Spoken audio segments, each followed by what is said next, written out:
Welcome. Hello there, beautiful souls. Welcome to my channel.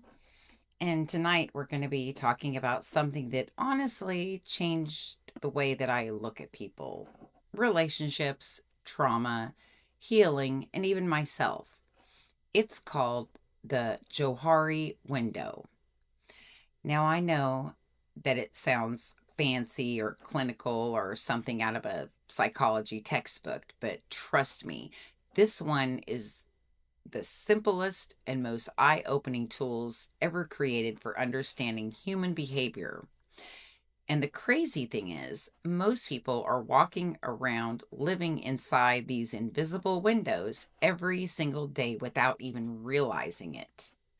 Some parts of us are visible, some are hidden, some are buried, and some we don't even know exist yet. So tonight, we're going to break it down together in real humanistic ways. No fluff, no fake guru nonsense, just truth, self awareness, healing, and growth. Part one. What is the Johari window?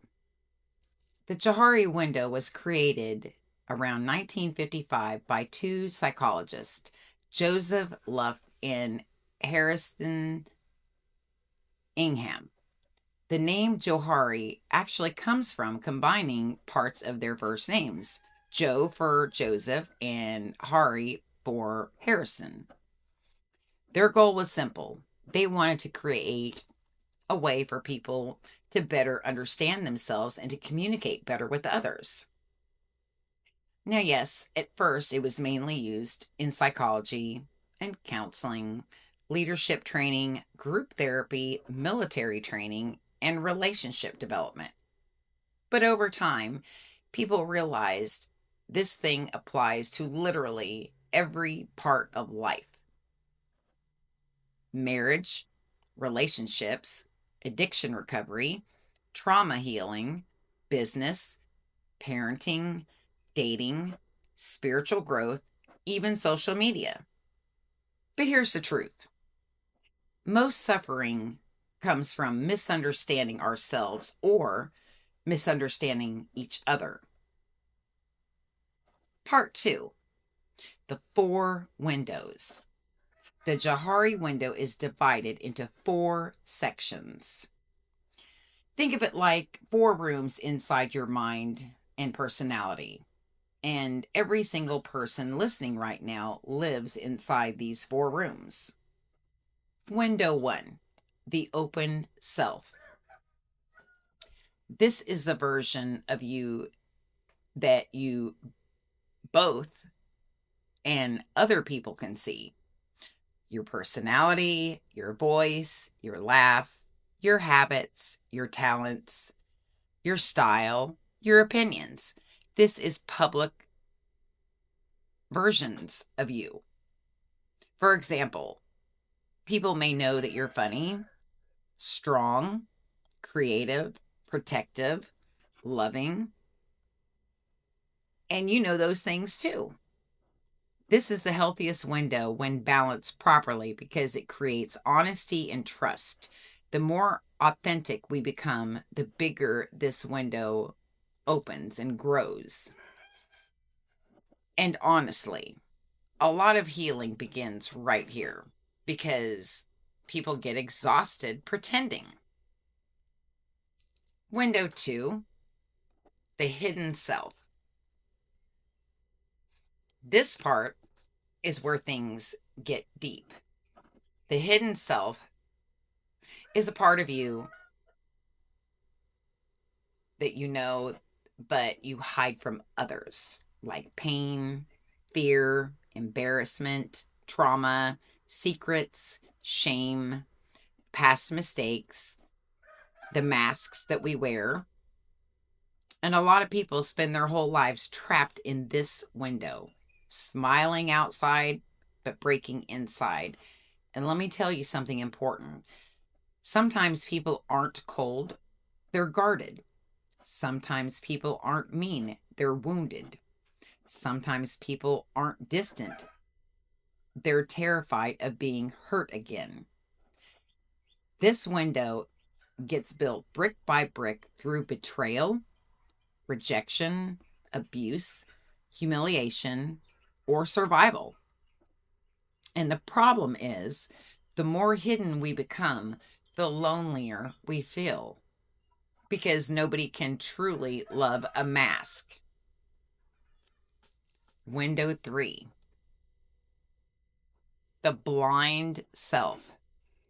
Now this one humbles people real fast. The blind self is what other people can see about you, but you cannot see it about yourself. Maybe you interrupt people. Maybe you push people away when you're hurt. Maybe you self-sabotage. Maybe you over-explain. Maybe you don't realize how powerful your energy is. Or maybe you don't realize how deeply loved you actually are. Sometimes our blind spots are negative. Sometimes they're beautiful. That's why feedback matters. Now, not all criticism is hate. Sometimes it's information. Now, obviously, don't let toxic people define you. Some people project their own poison. But healthy feedback from safe people, that can transform your life. Window 4, the unknown self. And this is the most mysterious window of all. The unknown self. The parts of you that neither you nor other people fully know yet. Hidden gifts, untapped strength, buried memories, potential, creativity, wisdom, leadership, healing abilities. And sometimes people discover this part during trauma, sometimes through love, sometimes through grief, sometimes through spiritual awakening, sometimes through complete rock bottom. You truly do not know how strong you are until life forces you to find out. There are versions of you still waiting to be born. Part 3. Why this matters today. Now let's talk about why this matters right now in today's world. Because honestly, we live in a society full of performance, filters, masks, fake perfection, highlight reels, hidden trauma behind smiling faces. People are disconnected from themselves. And when you don't know yourself, you become easy to manipulate. That's why self-awareness matters so much. The Johari Window helps us in many ways. Communicate better, understand triggers, heal relationships, become emotionally intelligent, build confidence, develop empathy, recognize toxic patterns, and stop lying to ourselves. Because growth starts the moment honesty enters the room.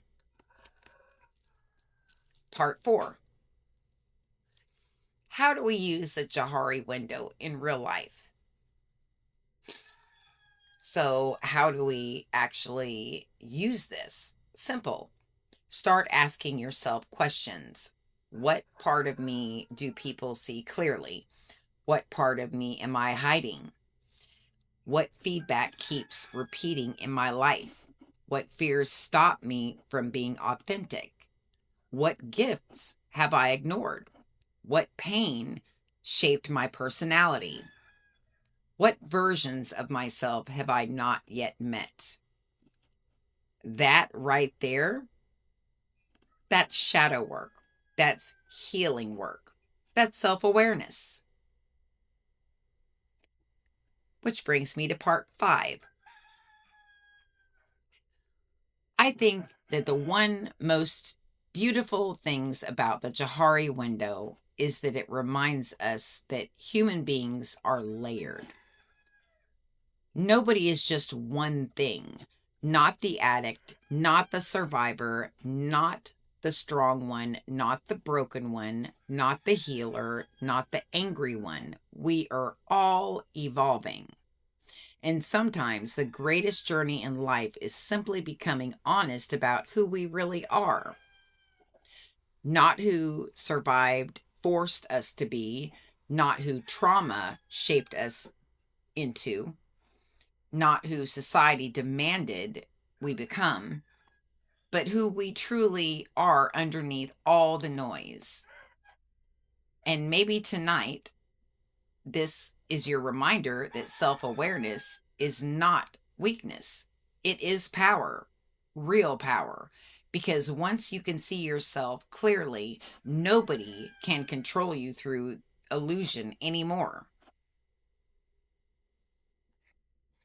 So I'm going to end this with this last message. Um, if this message spoke to you of this episode, please leave a comment and tell me which Johari window do you think you spend the most time in? The open self, the hidden self, the blind self, or the unknown self? And if you're on a healing journey, just know I see you. Thank you tonight for being here, and take care of your spirits. Protect your peace. And I'll see you in the next episode.